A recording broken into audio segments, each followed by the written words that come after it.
The silence in the obsidian lotus was heavier than gold and sharper than a guillotine blade. In the supernatural underworld of Viridia, this restaurant was Switzerland, a sanctuary of marble and velvet where blood was never meant to be spilled. But tonight, the air tasted of ozone and impending treason.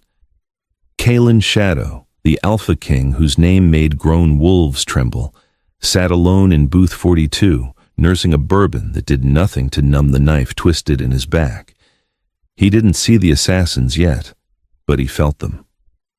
What he didn't feel, what no one saw coming, was the girl with the trembling hands and the frayed apron, standing in the shadows, holding a tray that was about to become the most dangerous weapon in the room.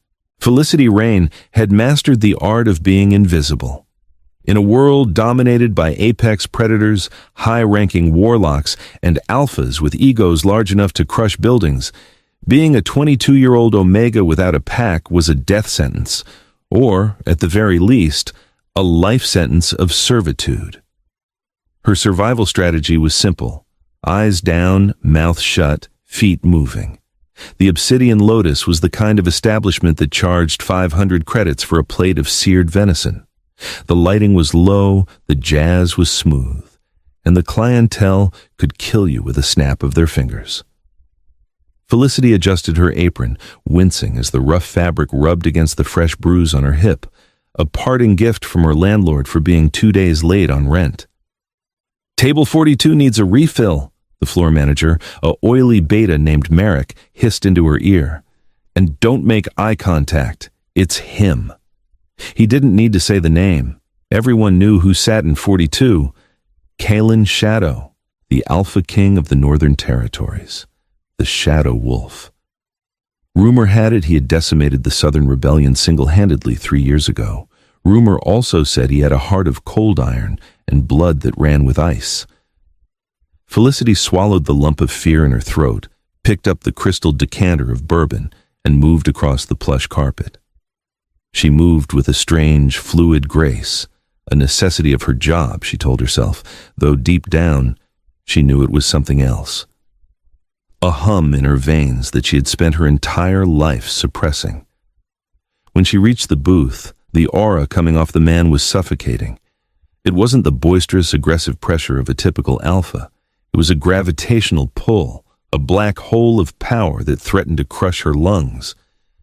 Kalen was staring out the rain-streaked window.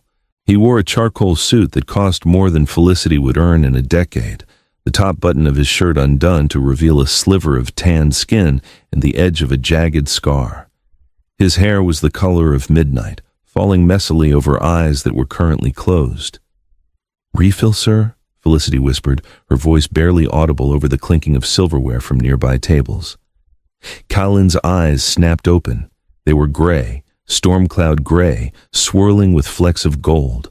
For a second, he looked confused, as if he hadn't heard her approach. That unsettled him. No one snuck up on Kalen Shadow. "Leave the bottle," he murmured, his voice a low rumble that vibrated in Felicity's chest. She placed the decanter down with practiced precision. As her hand lingered near the glass, a sudden, sharp static shock jumped between her fingers and the table. Zzzzt! Kalen flinched, his hand shooting out to grab her wrist. His grip was steel, but not painful. He looked at her hand, then up to her face, really seeing her for the first time. He saw the fraying collar of her uniform, the exhaustion bruising the skin under her honey-brown eyes, and something else. A frequency. A vibration. "What are you?" he asked, the question slipping out before he could stop it. Felicity's heart hammered against her ribs. "I'm just the waitress, sir." Felicity. He stared at her for a beat longer than was polite, his nostrils flaring slightly as he tried to catch her scent. But that was the thing about Felicity. She smelled like rain and ozone, nothing like the sweet cloying scent of a typical Omega. "Go, Felicity," he said, releasing her wrist abruptly. "Get out of this section. Go to the kitchen and stay there." "Sir, something is rotting in this city," Kalen muttered, his gaze shifting back to the entrance of the restaurant. "And it's about to walk through that door. If you stay, you die." Felicity should have run. Every instinct in her body screamed at her to flee to the safety of the dish pit. But as she turned, she saw the front doors swing open. The temperature in the room plummeted 10 degrees. 5 figures walked in. They didn't look like customers. They moved with the predatory synchronization of a wolf pack closing in on a wounded elk. Felicity froze, tray clutched to her chest. She knew these faces from the news, from the whispers in the alleyways, the 5 Talons, the rival faction leaders who had sworn a blood truce with Kaelin. And by the way they were smiling, the truce was over. The restaurant went silent. It wasn't the respectful silence of dining. It was the terrified silence of prey, realizing the predator has entered the cage. Kaelin didn't stand up. He took a slow sip of his bourbon, his eyes tracking the 5 approaching figures. Leading the pack was Varg, a massive brute of a man with tattoos climbing up his neck like ivy. To his left was Celine, a deceptively slender woman in a red silk dress, known for poisons that could liquefy organs. Then there was Darius, the tactician, Jax, the speedster, and Corin, the illusionist, whose face seemed to blur if you looked at it too long. "Kaelin," Varg boomed, his voice echoing off the high ceilings. "You look tired." "I was enjoying a quiet drink, Varg," Kaelin said, his voice level, though Felicity saw his hand tighten around the glass until it threatened to shatter. The truce explicitly states no gatherings of more than 2 faction heads in neutral territory. You're breaking the law. "Gee, the law is written by the strong," Celine purred, sliding into the booth opposite him, trapping him. The other 4 surrounded the table, blocking the exits. And tonight, the ink is changing. Felicity, pressed against a decorative pillar 10 feet away, held her breath. She watched as Merrick, her manager, scurried away into the back office, locking the door behind him. The coward.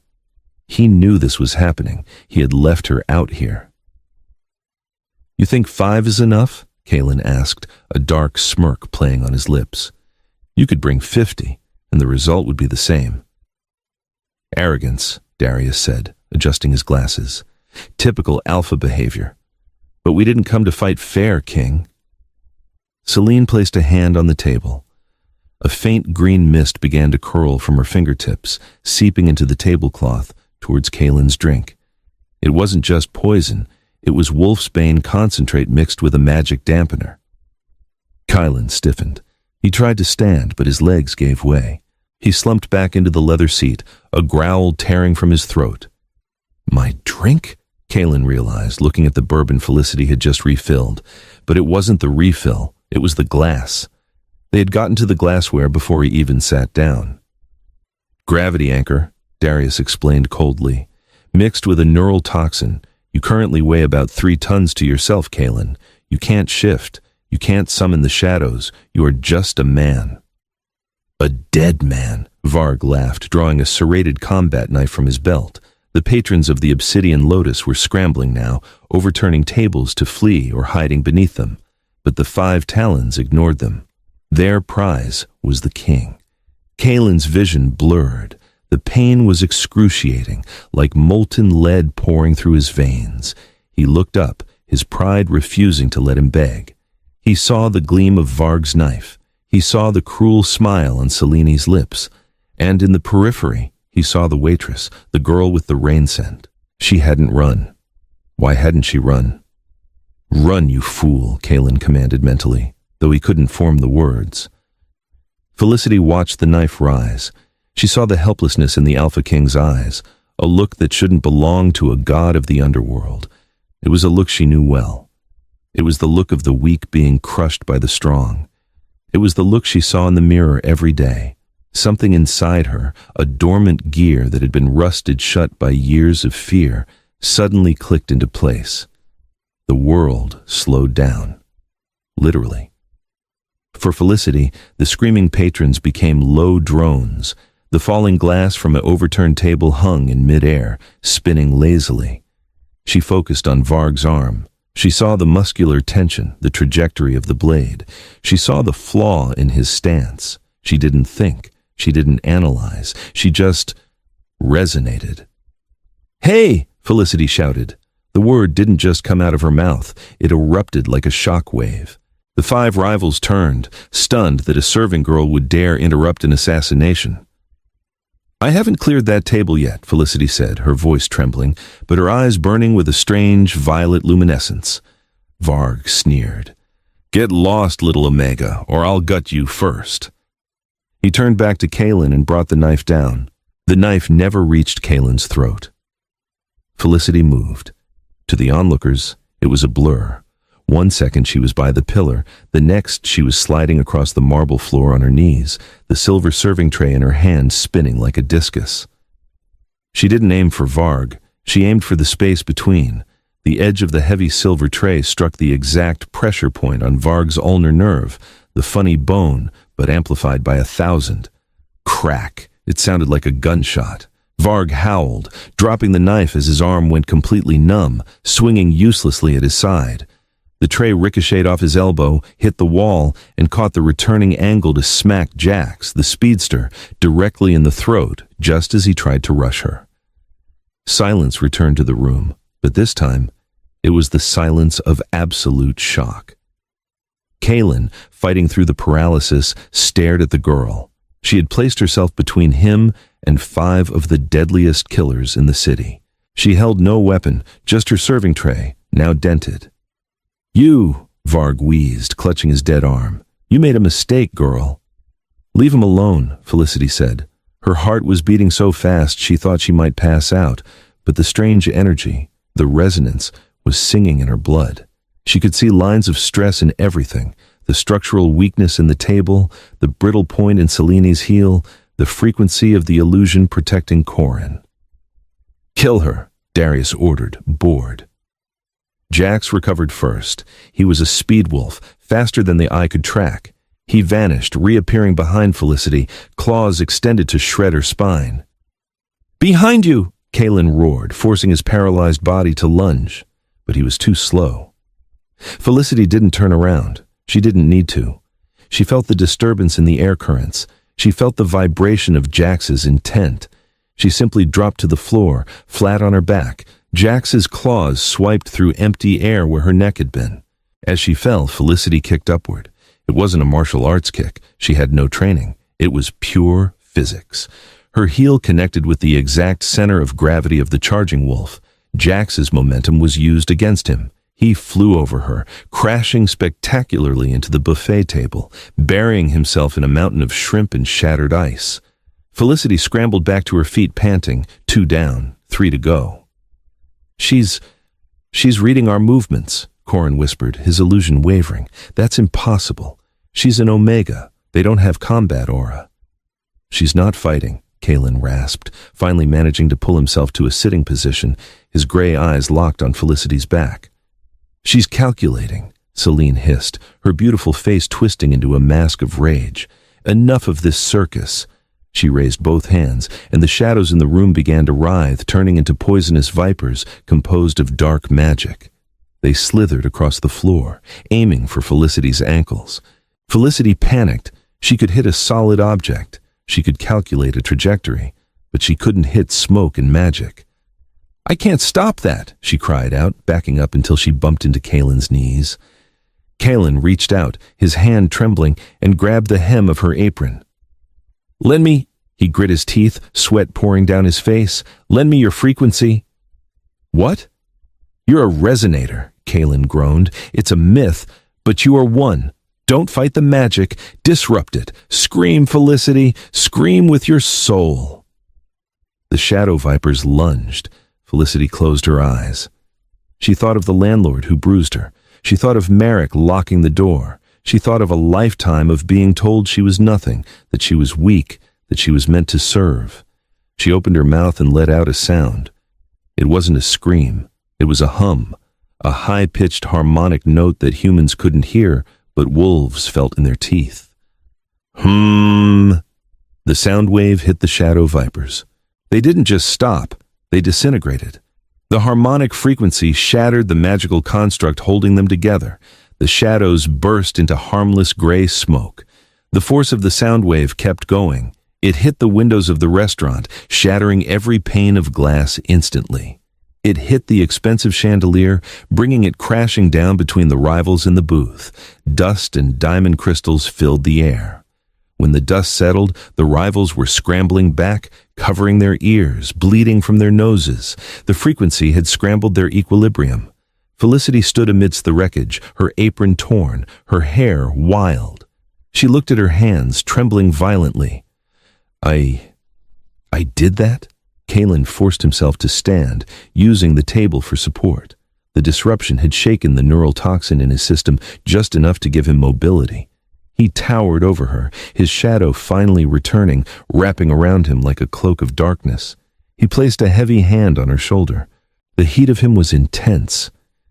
"You did," Kalen said, his voice regaining its terrifying command. He looked at the rivals who were retreating, realizing the assassination had failed spectacularly. "And now, you belong to me." Felicity looked up at him, fear and adrenaline warring in her chest. "Excuse me?"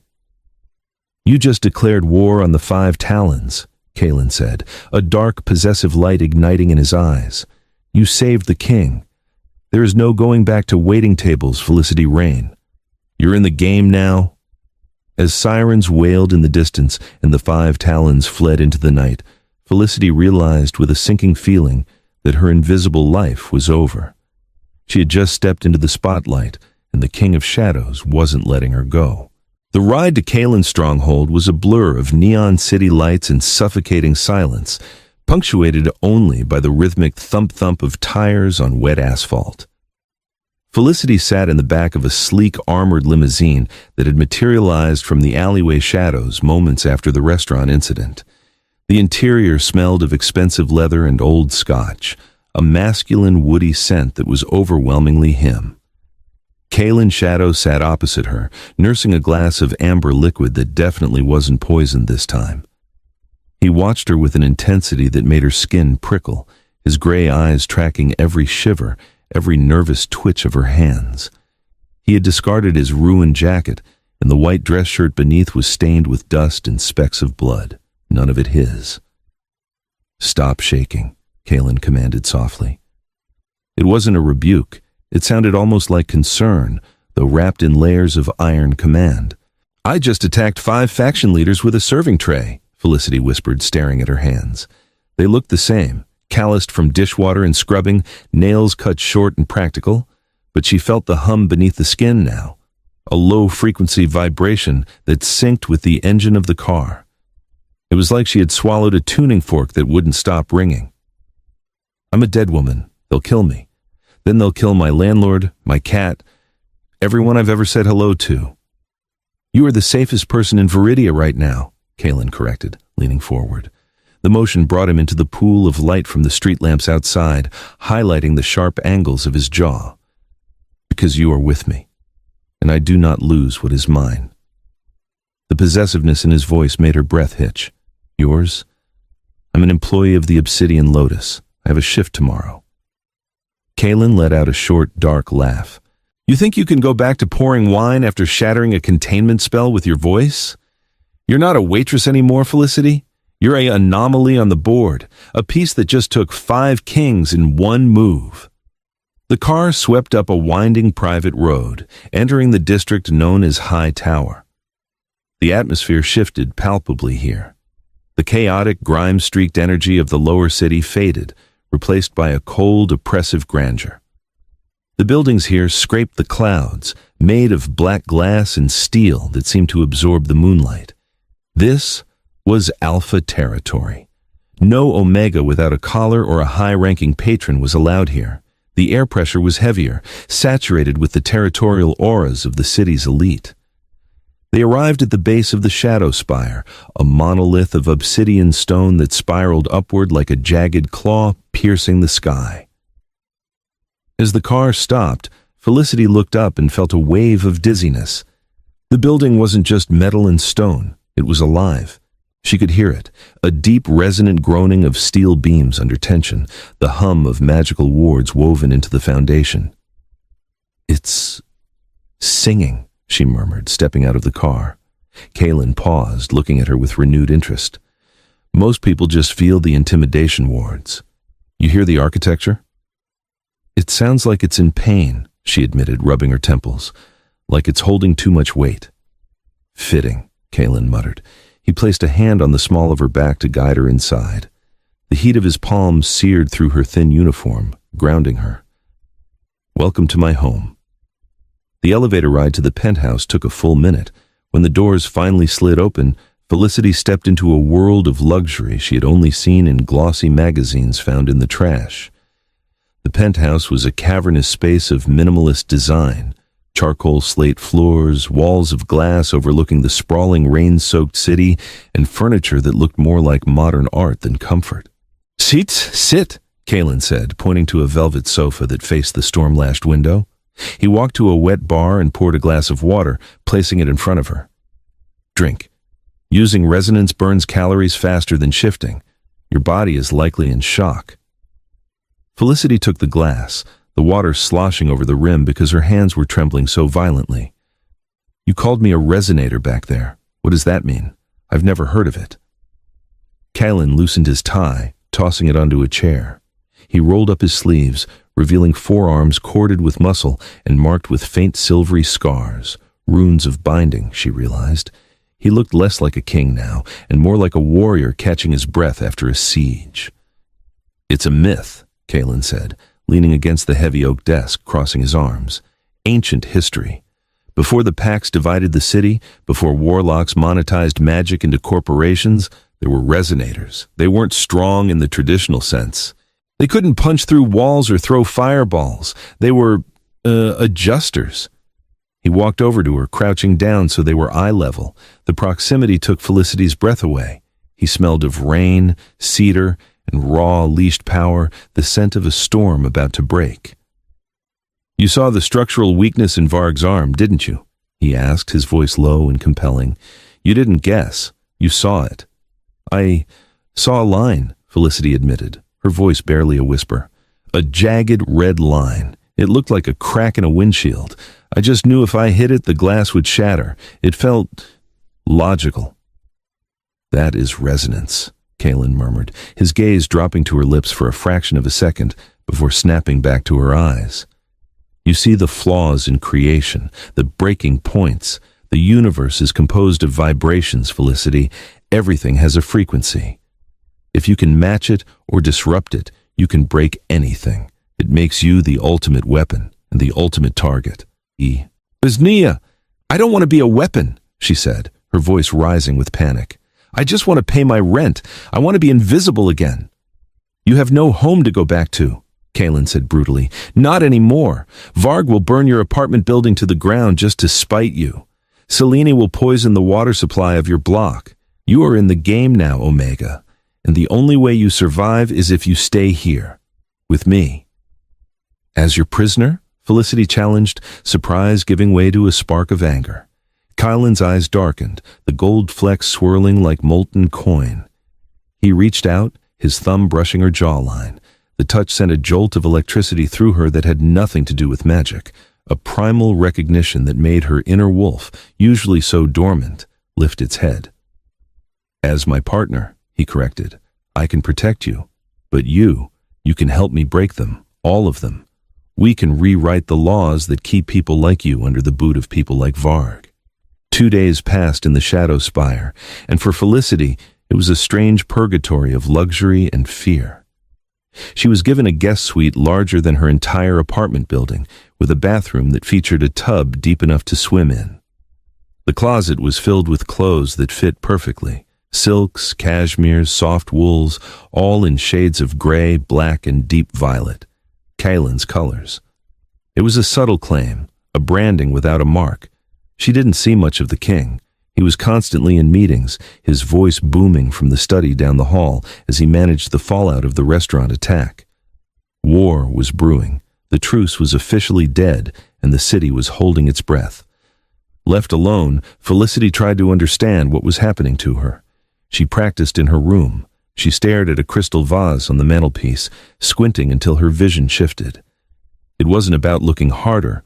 It was about relaxing, letting her focus drift past the surface. Suddenly, the vase wasn't just glass. It was a web of tension lines. She saw a microscopic imperfection near the base. She hummed a low note, adjusting the pitch in her throat until she felt it tickle the back of her teeth. Ping. The vase didn't explode. It simply cleaved neatly in two, as if cut by a laser. Felicity stared at the pieces, horrified and exhilarated. She wasn't weak. For 22 years, she had been told she was bottom tier, disposable. But she held the power of unmaking in her throat. On the third night, sleep was impossible. The hum in her blood was too loud, a constant static that made her skin itch. She wandered out to the massive balcony, wrapping a cashmere throw around her shoulders. The wind was fierce up here, whipping her hair around her face, but it felt good. It felt like freedom. The city below looked like a circuit board pulsing with energy, red veins of traffic, blue nodes of magical wards. "You're projecting," a voice said from the shadows. Felicity jumped, her heart hammering. Kaylin was standing in the corner of the balcony, sheltered from the wind, smoking a thin cheroot. The smoke curled around him like a living thing, blending with the shadows that seemed to naturally cling to his form. "Projecting?" "The air around you is vibrating," Kaylin said, walking into the light. He looked exhausted. There were dark circles under his eyes, and his shirt was unbuttoned halfway, revealing the hard planes of his chest and a dusting of dark hair. He looked less like an untouchable king, and more like a man carrying the weight of the world. "You're anxious. It's making the glass railing hum. Listen." Felicity touched the railing. It was vibrating, a low thrumming sound like a cello string. "I can't control it. It's getting stronger. It's like a dam broke." "Because you're acknowledging it now," Kaylin said. He stopped beside her, looking out at the city he ruled. "For years, you suppressed it to survive. You made yourself small. Now, you're remembering how to be big." "I'm scared," Felicity whispered, the admission torn from her. "I don't know how to be powerful. I've spent my whole life being invisible. If I mess up, people die." Kaylin turned to her. He took the cheroot from his mouth and flicked it over the edge, watching the ember fall miles down into the abyss. Then he took her hands in his. His palms were rough, warm, and calloused, fighter's hands. "Power isn't about not being scared," he said quietly. "I was terrified in that restaurant. When Selene's toxin hit, when the paralysis set in, I thought I was dead. I thought I had failed my pack, my father's legacy. I felt completely helpless." "You? Terrified?" Felicity couldn't reconcile the image of the trembling man with the Titan standing before her. "I'm just a man, Felicity," Kaylin said, a rare, raw vulnerability entering his voice. "A man with a crown that is too heavy and enemies who want my head. But then I saw you." He stepped closer, invading her personal space. The wind seemed to die down around them, the world narrowing to the heat of his body and the storm in his eyes. "Why did you do it?" he asked, his voice rough. "You could have run. You should have run. Why save a monster like me?" "You're not a monster," Felicity said, her voice shaking. She looked up at him, her honey-brown eyes searching his storm-gray ones. I saw your frequency." Kaylin froze. "What did it look like?" Felicity hesitated, then reached up, her fingers hovering inches from his chest. It wasn't jagged like Varg's. It wasn't murky and poisonous like Selene's. It was solid. It was a pillar of iron, enduring everything. But it was cracking, Kaylin. Under the weight of it all, you were holding up the sky and you were doing it alone. Kaylin let out a breath that sounded like a shudder. No one had ever seen him like that. To the world, he was the shadow wolf, the invincible warlord. To this girl, he was just a man cracking under the pressure. It was the most intimate thing anyone had ever said to him. "I'm not alone anymore," he murmured. He lowered his head slowly, giving her every chance to pull away. She didn't. She tilted her chin up, a silent invitation. When his lips brushed hers, it wasn't an explosion. It was a resonance. It was two frequencies finding a perfect harmonic chord. The static in Felicity's veins quieted, replaced by a warm, golden light. The kiss deepened, becoming desperate, a clash of need and fear. Kaylin's arms wrapped around her waist, pulling her flush against him, lifting her slightly off the ground. Felicity's hands tangled in his hair, pulling him closer. For a moment, there were no assassins, no politics, no war, just the Alpha and the Omega, rewriting the laws of their world on a balcony above the clouds. But the universe, it seemed, hated a perfect moment. Felicity felt it before she heard it. A screeching tear in the fabric of the air, a dissonance so sharp it felt like a needle in her eardrum. She pulled back, gasping, clutching her ears. Something is wrong. Callan went instantly from lover to warrior. His eyes shifted from human gray to wolf gold. He spun around, scanning the sky. What is it?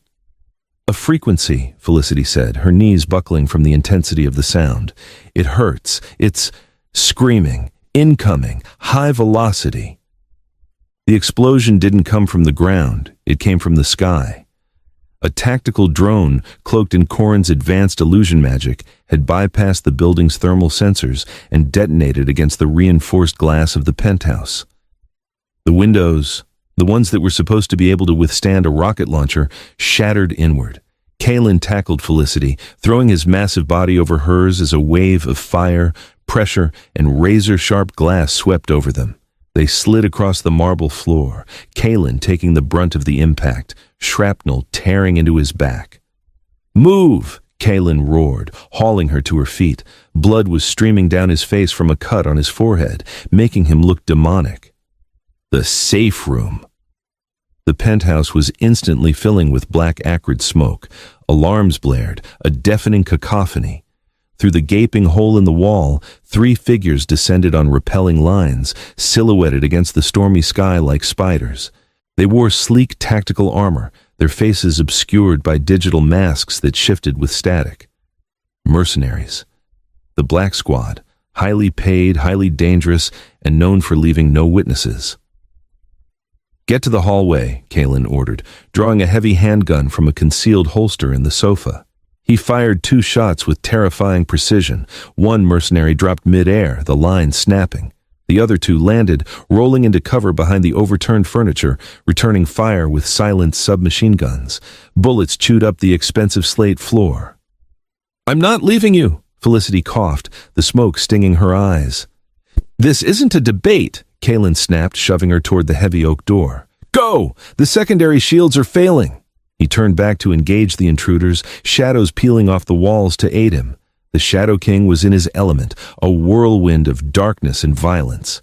He summoned tendrils of shadow that whipped out, grabbing a mercenary by the ankle and flinging him through a glass partition.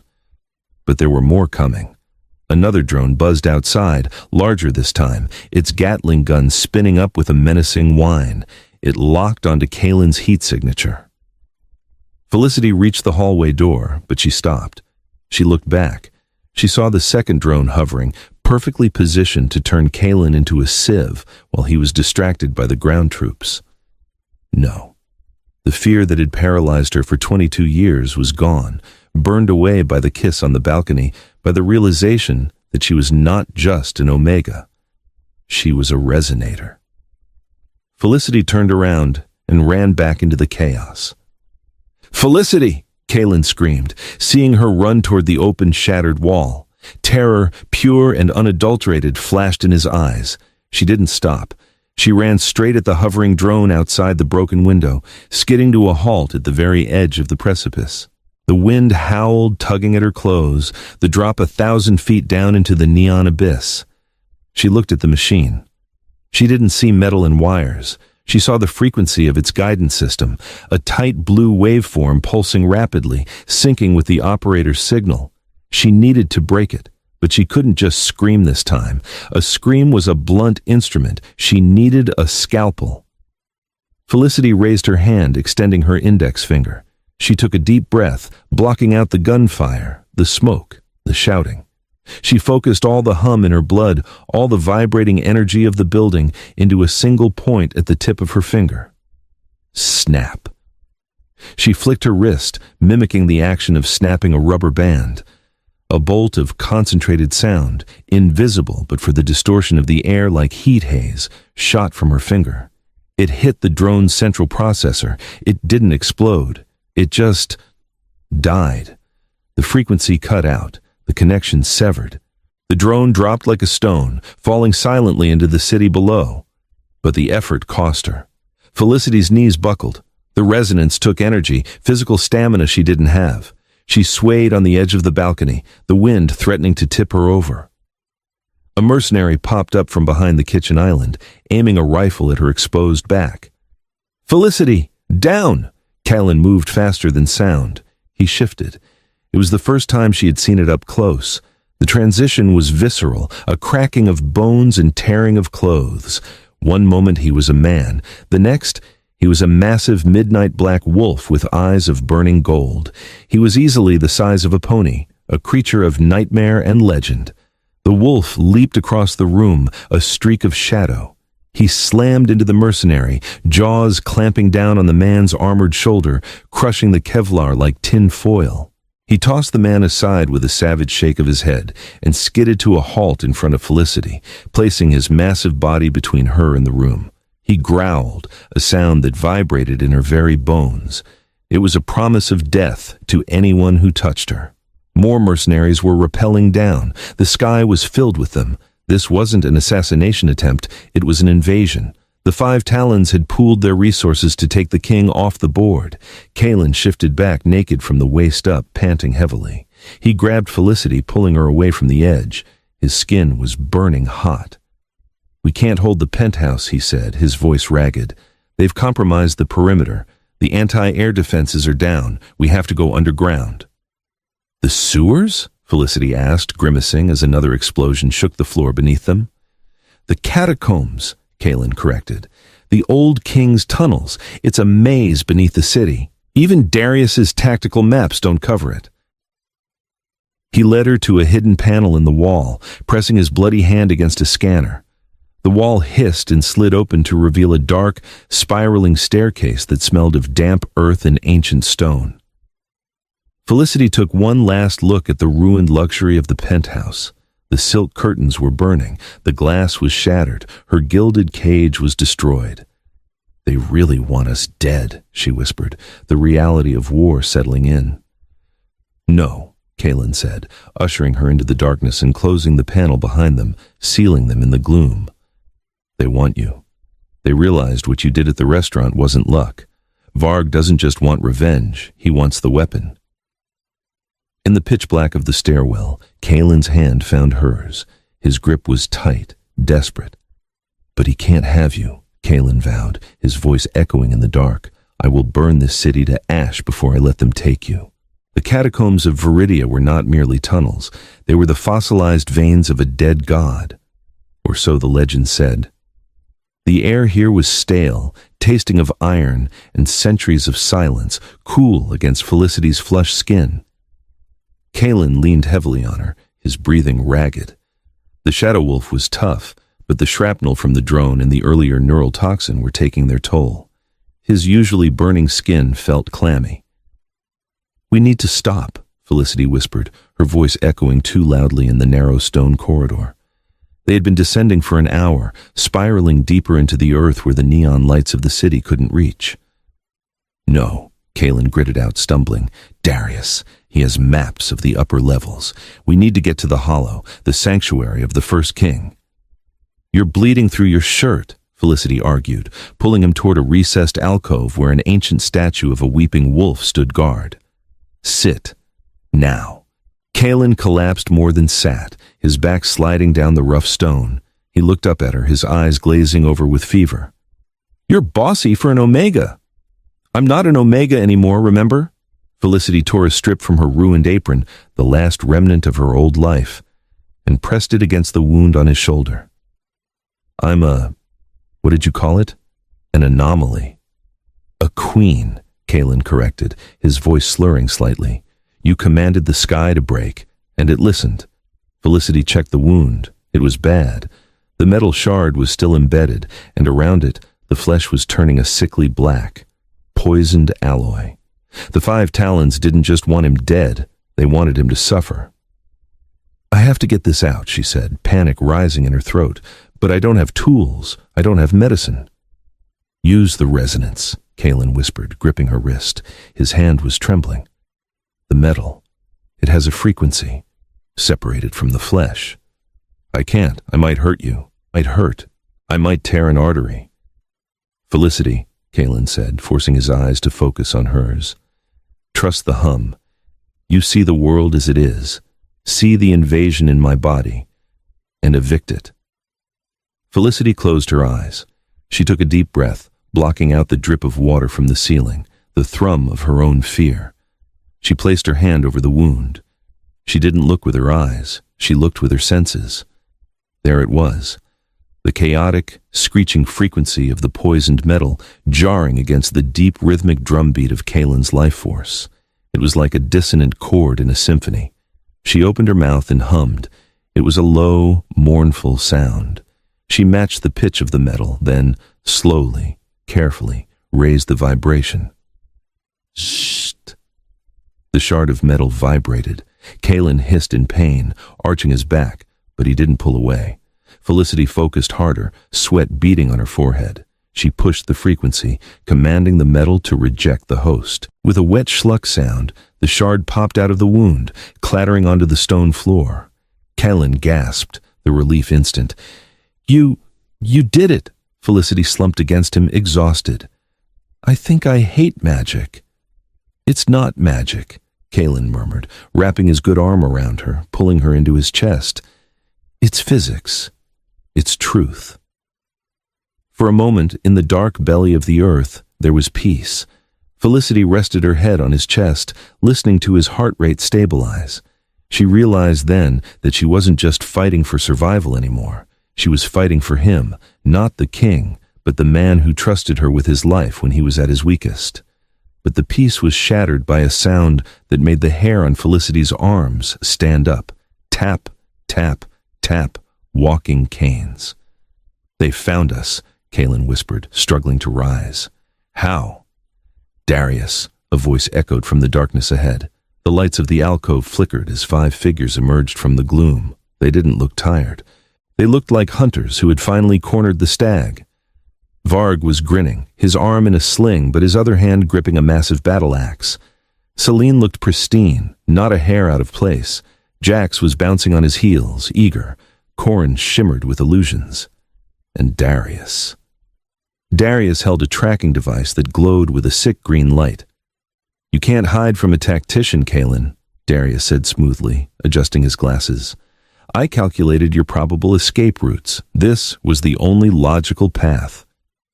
End of the line, Shadow King, Varg growled, and the little waitress too. They were trapped. The corridor behind them was blocked by Corin's illusionary wall, solidified light that was harder than steel. Ahead, the 5 talons blocked the only exit. Kalen stood, swaying slightly, but his presence filled the tunnel. Even wounded, he was the alpha. 5 against 2, Kalen said, his voice dripping with disdain. You still need the odds stacked that high? We aren't taking chances, Selene purred. She stepped forward, blowing a handful of purple dust toward them. Sleep now. It will be painless. Felicity, Kalen warned. Felicity didn't need telling.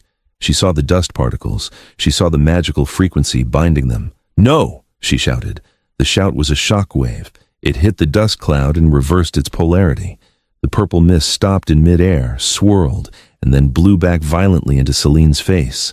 The poison mistress shrieked, clawing at her eyes as her own sleeping draft took effect. She stumbled back, collapsing into Varg's massive frame. One down, Felicity breathed, her hands shaking. Get her, Varg roared, shoving Celine's unconscious body aside and charging. The tunnel erupted into chaos, Jax blurred, rushing past Varg to get to Felicity. Kalen intercepted him, a collision of shadow and speed. They crashed into the wall, claws flashing. Varg swung his axe at Felicity. It was a clumsy, powerful strike meant to cleave her in 2. Felicity didn't move. She stared at the axe. It was forged of heavy steel, tempered in dragonfire. But it had a flaw.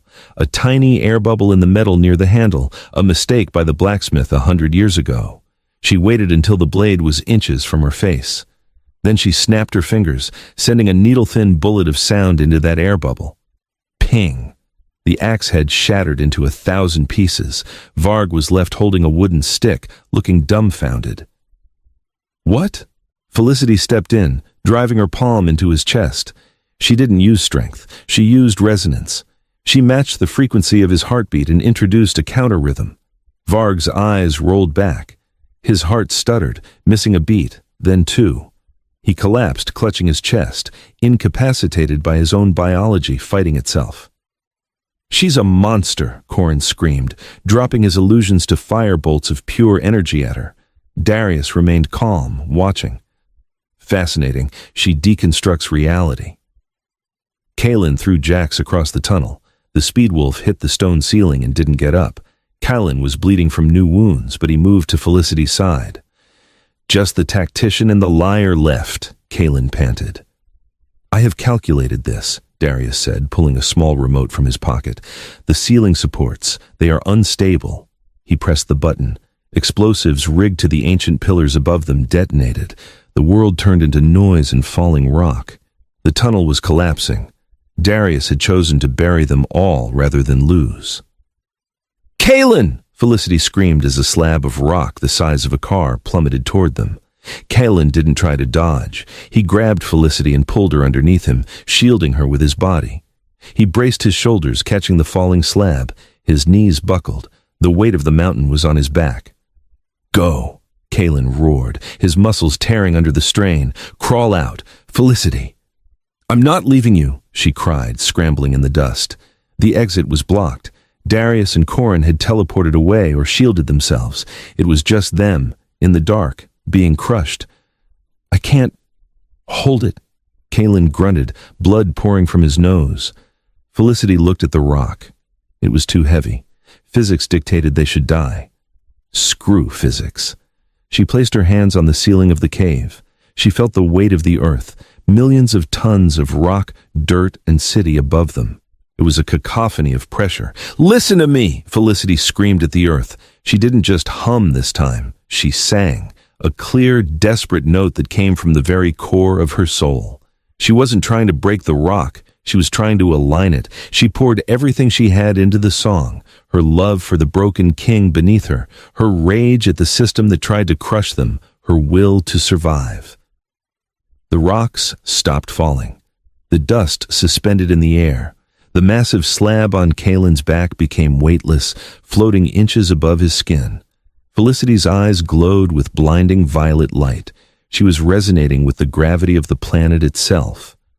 "Move!" she commanded. The rubble blasted outward, clearing the tunnel in an explosion of force that shook the entire city of Viridia above. The sun was rising when they emerged from the ruins of the Shadow Spire's service entrance. The storm had passed, leaving the sky a bruised purple and gold. Viridia was quiet. The explosion from the catacombs had sent a tremor through the city that shattered windows in the financial district and toppled the statues of the old warlords. Felicity sat on a piece of concrete, too tired to stand. Her uniform was in tatters, her face streaked with dirt, but she had never felt more alive. Kaelin stood before her. He was battered, bruised, and bloody. But he was alive, and for the first time since she met him, he wasn't looking at the horizon for threats. He was looking only at her. A sleek black transport vehicle descended from the sky. Shadow Pack reinforcements. They had retaken the tower. The coup had failed. With Varg and Selene captured in the tunnels and Darius exposed, the 5 talons were broken. Kaelin waved the medics away. He walked over to Felicity and knelt on one knee. The Alpha King, kneeling before the Waitress. "They're calling you the Siren of Viridia," Kaelin said softly, brushing a stray lock of hair from her face. "The news feeds are going crazy. The Omega who sang the mountain to sleep." "I just wanted to pay my rent," Felicity laughed weakly, a tear cutting through the dust on her cheek. "You changed the world tonight," Kaelin said, his voice serious. "You showed them that power isn't about claws or fangs or money. It's about resonance. It's about heart." He took her hand, kissing the knuckles that had shattered an axe. "I can't be a king in the old way anymore," he admitted. "Not after you saved me. Not after I felt true fear. I want to build something new. A city where Omegas aren't invisible, where strength is measured by character." "That sounds like a lot of work," Felicity teased gently. It will be, Kaelin smiled, and it was a real smile, dazzling and free. That's why I need a partner. Not a queen to sit on a throne, but a partner to help me build it. I have a condition, Felicity said, sitting up straighter. Anything, name it. I want the obsidian lotus, she said. I want to own it, and I'm firing Merrick. Kaelin laughed, a rich, deep sound that echoed off the ruins. Consider it done. It's yours. He pulled her to her feet, and as the sun crested the skyline, bathing them in golden light, he kissed her. It wasn't a desperate kiss in the dark this time. It was a promise in the light. The hum in Felicity's blood finally settled into a steady, contented rhythm. She wasn't vibrating apart anymore. She was whole. The story of the waitress and the king became a legend in Viridia, a tale whispered in back alleys and shouted from penthouses. It taught a city of predators that even the smallest stone, if hit at the right frequency, can bring down a mountain. Kaelin and Felicity rebuilt Hightower, not as a fortress of fear, but as a beacon of unity. They proved that true power doesn't come from suppressing others, but from finding the harmony between them. Love, after all, is just two souls finding the same frequency. And when they do, nothing, not even fate, can stop the music. Thank you for reading this journey of shadows and sound. If Felicity's courage inspired you, or if Kaelin's redemption stole your heart, please leave a like and share this story with your pack. Don't forget to subscribe for more tales of romance, magic, and rebellion. Your support creates the resonance that keeps these stories alive. The end.